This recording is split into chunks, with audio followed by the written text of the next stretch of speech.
దేవునికి స్తోత్రం, దేవుని నామానికి మహిమ కలుగును గాక. మరి ఈ సమయంలో యేసుక్రీస్తు ప్రభువారు కలువరి సిలువలో పలికిన 5వ మాటను మనము ధ్యానం చేసుకుందాము. పరిశుద్ధ గ్రంథము నుంచి మరి యోహాను రాసిన సువార్త 19వ అధ్యాయము 28వ మాటను మనం చదువుకుందాం. అటు తరువాత సమస్తము అప్పటికే సమాప్తమైనదని యేసు ఎరిగి లేఖనము నెరవేరునట్లు నేను దప్పికొనుచున్నానెను. ప్రియమైన వాళ్ళరా, మరి ఈ మాటను మనం గమనించినట్లయితే ఇది యేసుక్రీస్తు వారు మరి శారీరకమైన యాతనతో కూడుకున్న వాక్యముగా మరి మనం గమనించగలుగుతాం. లేఖనము నెరవేరునట్లు ఆయన దప్పిక కొనినట్లు మనం గమనించగలుగుతాం. యేసుక్రీస్తు వారు చాలా స్పష్టంగా చెప్తున్నారు, లేఖనము నెరవేరునట్లు అని. ప్రియమైన వాళ్ళరా, గమనించినట్లయితే బైబిల్ అంతా గమనించినట్లయితే మరి దేవుని ప్రత్యక్షతలతో లేఖనముల గ్రంథము లేదా ప్రవచనముల గ్రంథము లేదా పరిశుద్ధ గ్రంథము అని మనం పిలుస్తూ ఉన్నాం. లేఖనము నెరవేరునట్లు. హల్లెలూయా. చూడండి, భయంకరమైన స్థితిగతుల్లో అంటే యేసుక్రీస్తు వారి మరి శరీరం అంతా రక్తధారల వలె మరి కారుతూ గడ్డ కట్టుతున్న స్థితిగతుల్లో మరి ఆయన భయంకరంగా ఆయన దాదాపుగా ఉదయం 9 గంటల నుంచి సిలువ పైన వేలాడుతున్న సమయములో మరి లేఖనమును అంటే లేఖనం ప్రకారము ఆయన దిగి వచ్చాడు కాబట్టి, లేఖన ప్రకారం ఆయన పుట్టాడు కాబట్టి, లేఖన ప్రకారం ఆయన పరిచయం చేశాడు కాబట్టి, లేఖన ప్రకారము ఆయన మాట్లాడుతున్నట్టు మనం గమనించగలుగుతాం. ప్రియమైన వాళ్ళరా, లేఖనము నెరవేరునట్లు. కాబట్టి ప్రియమైన వాళ్ళరా, లేఖనాల ప్రకారమే ఆయన రాజుగా వచ్చాడు, లేఖనాల ప్రకారమే ఆయన ప్రవక్తగా పరిచయం చేశాడు, లేఖనాల ప్రకారమే ఆయన మెస్సయ్యగా ఆయన యెరూషలేము ప్రవేశం చేశాడు.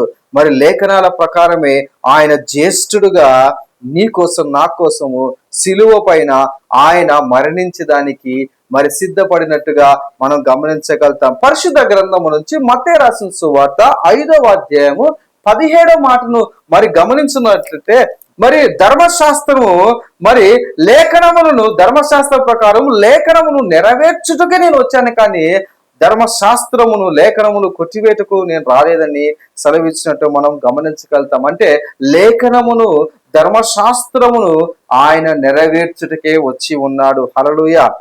అలాగైనా చూస్తే మరి సిలువ మరణము గుర్చినట్లు మనం చూస్తే 7 మాటల్లో కూడా చూస్తే గమనించినట్లయితే మరి ప్రతి మాటను కూడా లేఖనములో చెప్పినట్లు మనం గమనించగలుగుతాం. ఎందుకు అలాగూ చెప్పడం మరి అంటే యోహాను రాసిన సువార్త 5వ అధ్యాయము 39వ మాట చదివితే గన లేఖనములో నిత్య జీవము దాగి ఉంది, మరి వాక్యములో జీవం ఉంది, వాక్యములో వెలుగు ఉంది, వాక్యములోనే సమస్తము దాచిపెట్టినట్టుగా ఈ శూన్యములో ఆయన తన వాక్కు చేతనే సమస్తము చేసినట్టు మనం గమనించగలుగుతాం. కాబట్టి ప్రియమైన వాళ్ళరా, లేఖనములో నిత్య జీవం ఉంది అని, కాబట్టి అందుకనే లేఖనము నెరవేరినట్లు అని చెప్పినట్టు మనం గమనించగలుగుతాం. మరి రెండవదిగా చూస్తే ఎవరు దాహం అడుగుతున్నారండి? ఆయన నేను అంటున్నాడు. ప్రియమైన వాళ్ళరా, యోహాను రాసిన సువార్తలో మరి గమనించినట్లయితే 7 సార్లు ఆయన నేను నేను నేను అని సెలవిచ్చినట్టు మనం గమనించగలుగుతాం. నేను అంటే ఎవరండి? నిర్గమకాండము మరి 3వ అధ్యాయము 14వ మాటను చూస్తే నేను ఉన్నవాడను అనువాడని సెలవిచ్చాడు. కాబట్టి ప్రియమైన వారా, దాహము కోరుచున్నది, దాహము అడుగుతున్నది లేఖన ప్రకారము ఎవరంటే సృష్టికర్త, సర్వశక్తిమంతుడు, మరి నిన్ను నన్ను సృష్టించిన సృష్టికర్త అడుగుతున్నట్టు మనం గమనించగలుగుతాం. యోహాను రాసిన సువార్త 1:1 ప్రకారము వాక్యము మరి ఆయన ఆదియందు వాక్యముగా ఉన్నవాడు, ఆ వాక్యముగా శరీరధారిగా లోకానికి దిగి వచ్చిన వాడు, ఈ సిలువ పైన ఉన్న ఆయన వాక్యమై ఉన్నాడు. అంటే లేఖనము నెరవేరునట్లే చివరి వరకు కడ వరకు కూడా ఆయన లేఖనము నెరవేరునట్లే మరి మాట్లాడినట్లు, ఆయన అడిగినట్లు మనం గమనించగలుగుతాం. కాబట్టి ప్రియమైన వాళ్ళరా, ఆయన నిత్య జీవము, ఆయనే జీవాహారము, ఆయనే జీవ జలమై ఉన్నాడు. కాబట్టి లేఖనము ఈక్వల్ టు వాక్యమైతే ఆ వాక్యము జీవము, ఆ వాక్యము ఆయనే ఉన్నాడు. హల్లెలూయా. మరి 3వ అంశముగా చూస్తే గన యేసుక్రీస్తు ప్రభువారు మరి దప్పిక మరి తీర్చుకోవాలని అడిగినట్టు మనం గమనించగలుగుతాం. ప్రియమైన వాళ్ళరా, ఆయన మరి దాదాపుగా మరి అనేక గంటల నుంచి ఆయన భయంకరమైన మరి శరీర వేదనతో, శరీరము గాయాలతో నిండి భయంకరమైన స్థితిలో ఉన్నాడు. మరి నిజంగా దప్పిక కోసం అడుగుతున్నాడంటే కాదండి. మరి దేవుడు లేఖనం ప్రతి ఒక్కటి నెరవేర్చబడుతుందని ప్రజలందరూ తెలుసుకొనుటకు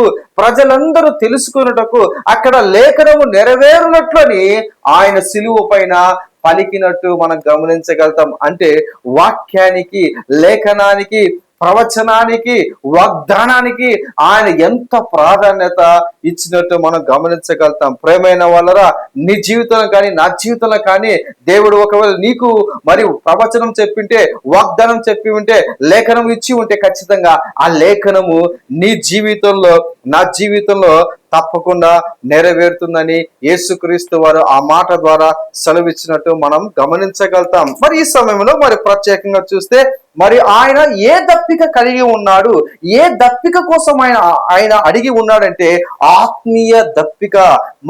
మరి పాపులను రక్షించే దప్పిక, ప్రజలందరూ రక్షణ పొందాలనే మరి దప్పిక ఆయన కలిగి ఉన్నాడు. చూస్తే సిలువ పైన చూస్తే ఎంతవరకు మనం చూస్తే సిలువలో రెండవ దొంగను ఆయన రక్షించినట్టు మనం గమనించగలుగుతాం. అంటే ఆయన ఆత్మీయ దప్పిక సిలువ పైన మరణించే సమయంలో కూడా, ప్రాణం పోతున్న సమయంలో కూడా ఆయన ఒక దొంగను రక్షించినట్టు మనం గమనించగలుగుతాం. ప్రేమైన వాళ్ళరా, ఈ సమయంలో చూస్తే గన మరి నీవు యేసుక్రీస్తు వారి వలె నీవు కూడా ఈ దప్పిక దాహం కలిగి ఉన్నావా? ప్రేమైన వాళ్ళరా, యేసుక్రీస్తు వారి లోకములకు వచ్చింది నిన్ను నన్ను రక్షించడానికే, ఆయన రక్షణ నీకు నాకు దయచేసేదానికే. మరి నీవు కూడా ఆయనలాగా, ఆయన ఇచ్చిన రక్షణ నువ్వు పొందుకొని ఉన్నావు అంటే ఆయనలాగా నీవు కూడా దప్పిక కలిగి ఉండాలని యేసుక్రీస్తు వారు ఈ సమయంలో మరి ఆశపడుతున్నారు. ఆయన్ని కలిగి ఉన్న నీవు నేను కూడా నశించిపోతున్న ఆత్మలు రక్షించటకై ఆత్మల దాహము కలిగి ఉండాలని దేవుడు మరి నీ ద్వారా నా ద్వారా ఆశపడుతున్నట్టుగా మరి చూస్తున్నా. కాబట్టి ప్రియమైన వాళ్ళరా, ఈ సమయంలో మరి దేవుని దప్పిక తీర్చడానికి నువ్వు సిద్ధంగా ఉన్నావా? దేవుడి దాహం తీర్చడానికి నువ్వు సిద్ధంగా ఉన్నావా? నీ దప్పిక తీర్చేదానికి, నీ దాహం తీర్చేదానికి యేసుక్రీస్తు వారు నీ కోసం నా కోసము మరి కలువరి సిలువలో ఆయన మరణించినట్టు మనం గమనించగలుగుతాం. కాబట్టి ఈ మాట ద్వారా మరి దేవుడు నీ జీవితంలో ఉన్న నీ దప్పిక, నీ దాహము తీర్చబడును గాక. హల్లెలూయా, ఆమేన్.